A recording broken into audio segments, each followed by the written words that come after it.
Video game graphics and performance are very important to a lot of gamers. Some games favour more stylish and often cartoony visuals, while others strive to achieve something as close to realism as possible. Most AAA games tend to lean towards the latter when it comes to graphical fidelity, often at the expense of the actual gameplay. The latest victim of this trend is EA and BioWare's looter shooter Anthem. When not waiting in the countless loading screens or fighting through various glitches, Anthem is definitely an attractive game. However, it still isn't quite up to the incredible visuals shown in the reveal trailer from E3 2017. The trailer features a bustling marketplace filled with highly detailed and well animated NPCs, as well as a vast open world rolling off into the distance. The unfortunate reality is that the final game could not maintain this level of detail, and while it looks great visually, it's still quite far from what we originally saw. The streets of the hub world Fort Tarsis are far more barren and empty, with much of the environmental and character detail stripped back or entirely removed. The question now is whether or not the graphical downgrade is a justified change during development or is a false promise of what was meant to come. Anthem is by no means the first game to suffer this fate, with notable past examples being Watch Dogs, No Man's Sky and Killzone 2. During their reveal trailers, these games boasted state-of-the-art graphics and here's the kicker, they were all running in real time and were representative of the actual gameplay. Killzone 2 is perhaps the first major offender back in 2005. What was shown off at E3 that year was all pre-rendered footage masquerading as genuine gameplay. In Guerrilla Games' defense, the studio intended it to be a target video and a vision for the future to be shown in-house to the team as something to strive for, rather than an actual representative trailer. Unfortunately for Killzone, the damage had already been done, and it's one of the archetypes for games that are said to be downgraded. With Killzone, it wasn't just a case of false promises, but more miscommunication from the studios to the marketing team. That was not the case for Ubisoft's Watch Dogs. Unveiled back in 2012, the game looked stunning. I remember thinking that this game would literally define the next generation.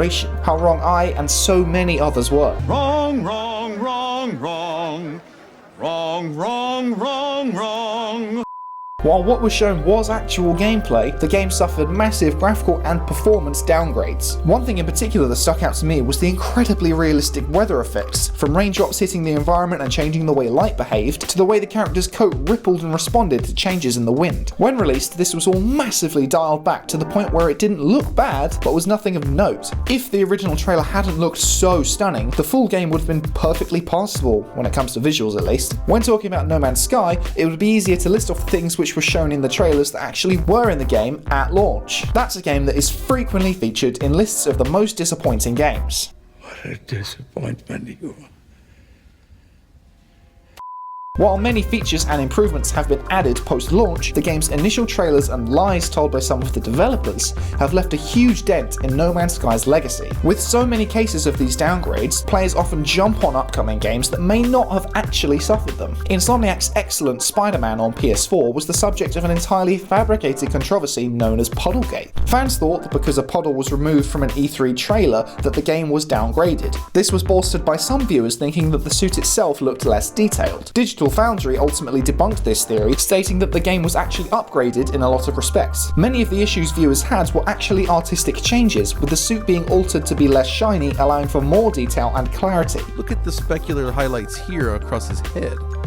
In comparison, the material in the final game exhibits more natural light dispersal. Naughty Dog's The Last of Us 2 had gameplay shown off at E3 2018, and you'd be hard-pressed to find someone who didn't think it looked incredible. However, there are plenty of people out there who believe that the gameplay is entirely fake. Tomb Raider developer David Allen Fossey accused the footage of being fake in a now-deleted tweet. Speaking to Kotaku, creative director Neil Druckmann assured skeptics that the footage was in fact genuine gameplay and not too good to be true. While he maintains that the gameplay featured real and complicated systems, the sequence was choreographed, meaning that they knew exactly what they wanted to show and how it would play out. To be clear, scripting things like this is not the same as downgrading. It just allows developers to show specific things off and make the game look as good as possible without misleading people. It becomes truly disingenuous when what is shown simply isn't possible in the full game or just isn't true. There are plenty of fully CGI trailers for various games, many of which can be compiled together to form a sort of short film. However, these do not pretend to be actual gameplay and have to feature the the not actual gameplay disclaimer. The problem with trailers that show quote-unquote gameplay is often that the game just isn't what it looked like in the first place. Whatever the reasons, be it stretched budget or crunched development time, these trailers simply do not represent the final product. With Anthem, the initial trailer showed off a busy, lived-in open world, which could not be further from the truth. The major criticism with Anthem is something which plagues so many AAA games these days, and that's simply a lack of content. The absence of any real sense of life, particularly in the Fort Tarsus area, highlights this even more. The minds behind Cyberpunk 2077 at CD Projekt Red made it abundantly clear that what they've shown was a work in progress and likely to change, in an attempt to curb excessive hype. A small but important disclaimer. The gameplay you're about to see is from a work-in-progress version of the game. Everything you see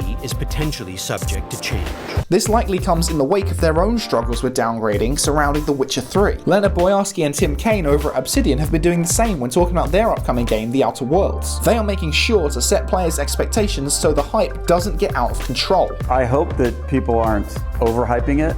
My concern with some of the hype is that nothing we could make, even if we had $100 million, would live up to what people are imagining. You can never compete with people's imaginations because that's unlimited budget right there. People are watching the trailer and drawing conclusions that aren't necessarily right. Overhyping happens across the whole entertainment industry, and it's inescapable. We as consumers need to try to exercise a little more caution and temper expectations when viewing pre-release material. These things are, after all, produced for the sole purpose of getting you to buy the product, so being aware of exactly what you're getting is essential. That being said, showcasing something that is in no way representative of the final product is just misleading and leaves the consumer misinformed. Video game development is a fluid process with many things changing, often resulting in a completely different product by the end. That's completely fine, but when a game like Anthem comes along, revealed 2 years before release, after already having been in development for 4 years, a downgrade of this scale just seems underhanded and deceitful. Whether or not Anthem's downgrade is justified by technical behind-the-scenes issues is one thing, but the version of the game shown off in 2017 is simply not what players have been experiencing over the past few weeks. Riddled with glitches, insane loading screens, and a lack of worthwhile endgame, Anthem's initial reveals cheated players into thinking that this would be something greater than what they actually got. It suffers so many of the problems felt by other games like it, and to be honest, maybe it should have been downgraded even further. Just imagine how badly it would perform if it wasn't downgraded at all. But the point is that games publishers need to stop showing off material that just isn't realistic